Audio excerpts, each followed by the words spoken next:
Hello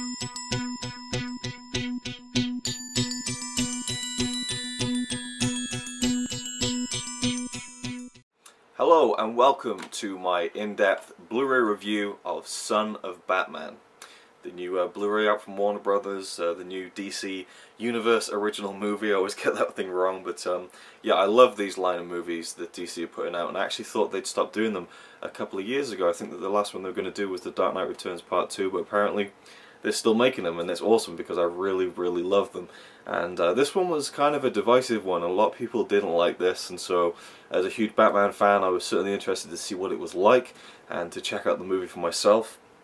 My initial verdict: I really liked it. I really did.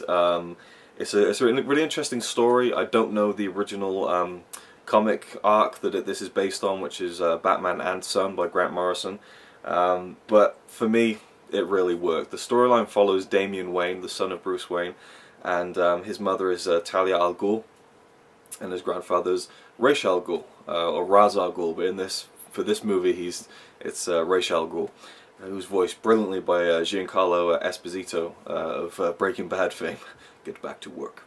But he's not in it that long, and he's in it at the beginning, and we see kind of Damian Wayne, and he's been training with the League of Assassins, and basically something happens, something big goes down. There's a huge battle scene at the beginning of the movie, and this is where it really sets itself apart, I think, because this is a brutal film. It's rated 15, which I was surprised by, and let's see what the official... It just says strong violence from the BBFC, so I was surprised that we were going to get a 15 rated Son of Batman, Batman animated movie. And I'm not sure what the Dark Knight Returns movies were rated as, but there's people getting arrows through the through the head. I mean, it's a brutal movie, and that's really cool because it opens up a lot of possibilities for animated Batman movies, I think, because a little bit of gritty violence and a bit more of, you know, coarse language, it lends itself well to the whole feel of Batman, I think. And so I really like that in this film, that it was pushed the envelope a little bit further than usual.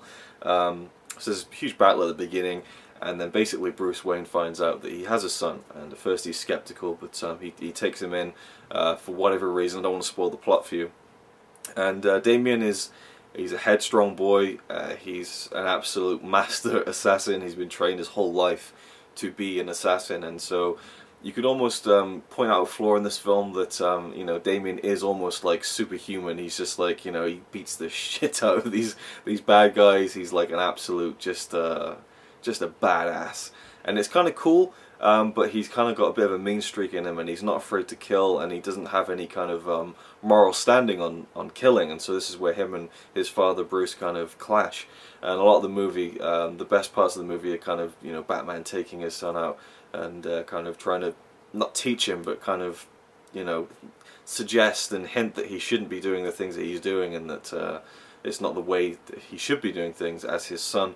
But of course, Damian always says, "This is what my grandfather, Ra's al Ghul, you know, taught me to do."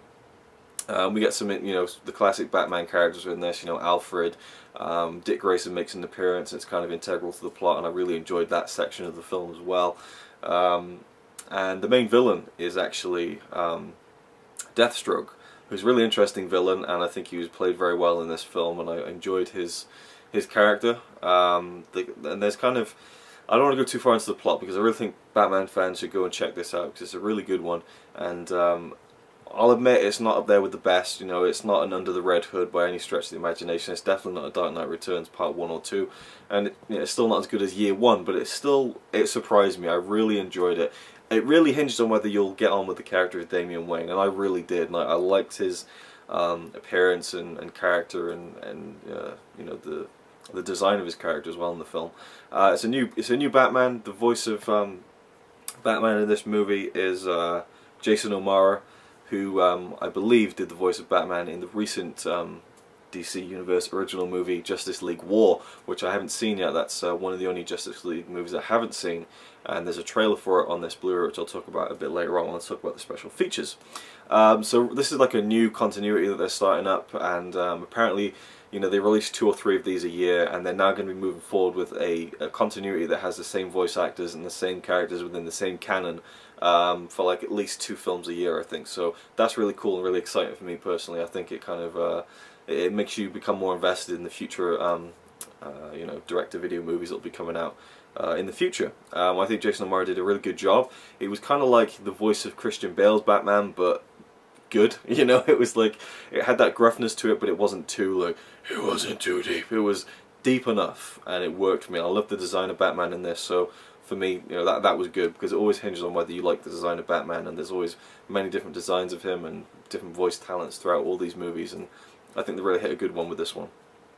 We have Stuart Allen, Thomas Gibson, almost something of a Firefly slash Serenity reunion in this, as what's her name, Morena Baccarin, who played a character in Firefly and Serenity, and also Sean Mayer is in this. So there's two characters from Firefly who do characters in this, and yeah, as I said, Giancarlo Esposito voices Ra's al Ghul, which I thought was really cool. It's a good voice cast, not amazing, but you know, very solid and very enjoyable, and I really enjoyed Jason O'Mara, as I said, as Batman.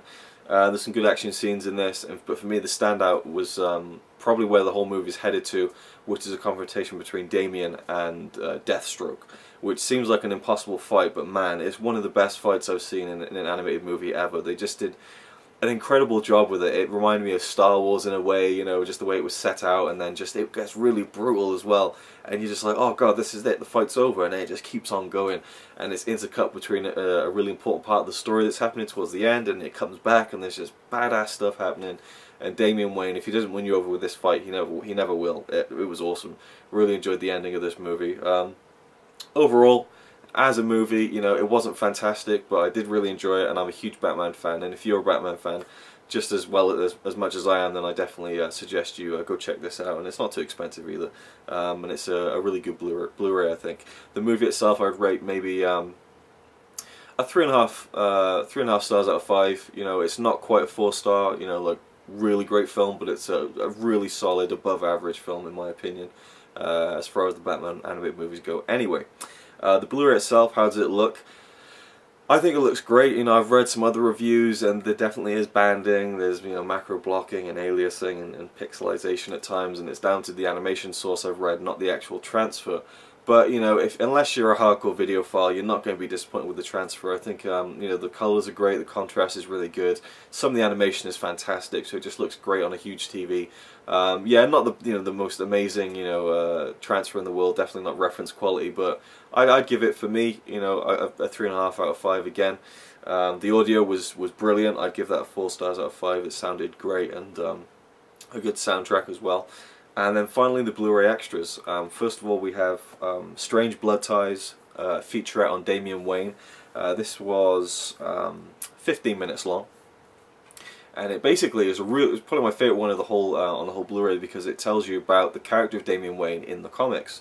So anyone who's unfamiliar, which, you know, I count myself in that category, or I don't now because I've seen the feature, but basically it tells you what the character of Damian's all about, how he was introduced in the comics, and you know, how his whole arc pans out through many different books. And my favourite part was the fact that Grant Morrison, who he's just a great guy to listen to, he's got that great Scottish accent, and he's a really interesting guy. And he talks about, you know, because he kind of introduced Damian Wayne and was very integral. He wrote Batman and Son, and so he talks about all of his ideas behind Damian Wayne. And then you hear from people who made this movie and so on. I would have liked to hear a bit more about, you know, how they adapted that story into this film and how they changed things, but you know, you can't have everything. It was a really interesting feature. And then we have another 10-minute featurette called The Fang and the Demon Head, The League of Assassins. It's a 10-minute featurette on Ra's al Ghul and his character history within the comics as well. That was a really interesting one. Also the relationship between Bruce Wayne, Talia al Ghul and Ra's al Ghul, and how there's a kind of a power triangle going on there throughout the comics, and how that's kind of presented in Batman lore, I guess. So that was another really interesting one for me, who doesn't know necessarily everything about the comics. Then we have a sneak peek at DC Universe's next animated movie, Batman Assault on Arkham, and this looks really awesome. It's coming out in August for digital download and Blu-ray and DVD.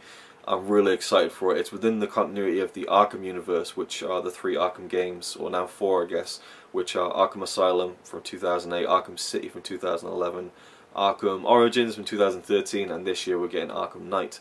And it takes place, the movie, I think it's called, did I say what it was called? Yeah, Assault on Arkham, comes out in August, and it takes place 2 years before the first video game, which is Arkham Asylum.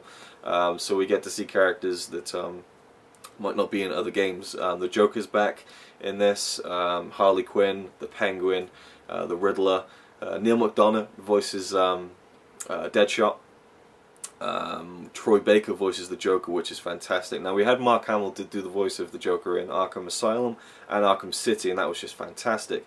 And in Arkham Origins, you know, we had Troy Baker come in to do the voice of Joker and kind of imitate Mark Hamill's Joker. And at first I wasn't that keen on it, but I really was won over by Troy Baker. I think he did a fantastic job in Arkham Origins, so I'm really looking forward to seeing what he brings to the table within the new Batman movie. And Troy Baker's just the man, you know. I mean, he did voices in Arkham City as well. I think he did Two-Face and Nightwing, and he also voiced Joel in The Last of Us. So he's a really versatile voice actor. He's an incredible voice actor, actually. So looking forward to seeing Troy Baker's talents on the screen, or hearing them at least, in Batman Assault on Arkham. And it's more about kind of the villains, which seems really cool. But the main selling point for me is that Kevin Conroy is returning as Batman for Assault on Arkham, and I think it'll be great to have kind of an animated movie to go along with the amazing series of games, which are just absolutely incredible.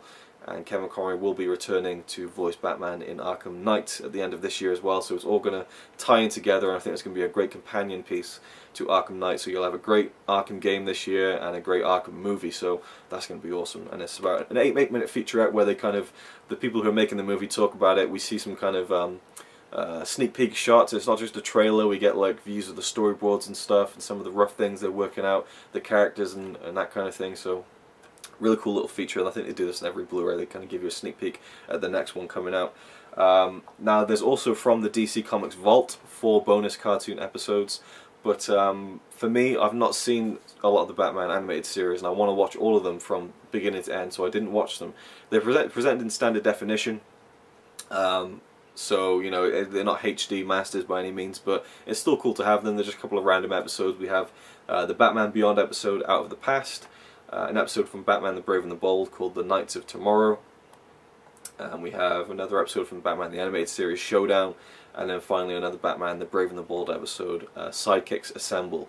Altogether it's about 90 minutes worth of episodes, which is really cool, I think. And finally we have some trailers which aren't listed on the back. There's a trailer for Justice League War, which looks really interesting, and it's cool to see the same Batman, who, you know, the same character design and voice from this film appear in Justice League War, so I'm definitely going to check that out as well. Beware the Batman, which seems to be like a CGI Batman series that I'm not sure if I'm too interested in. Teen Titans Go, Scooby-Doo, Frank and Creepy, and then DC Collectibles, which is just kind of like a little trailer for some new collectible figurines they have coming out. Nothing special, but the Justice League War trailer looks really good.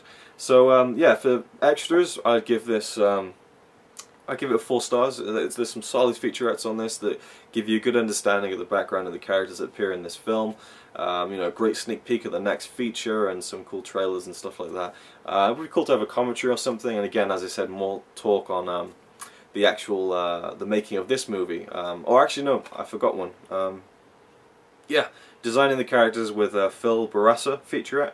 This is a 10-minute featurette that has the guy who designed all the characters in the movie talk. He kind of narrates over footage of the film and his concept drawings and his ideas between, you know, not his ideas of creating the characters, but also how he kind of designed them to kind of so that other animators could take over it and use those designs and for the designs to be as strong as possible.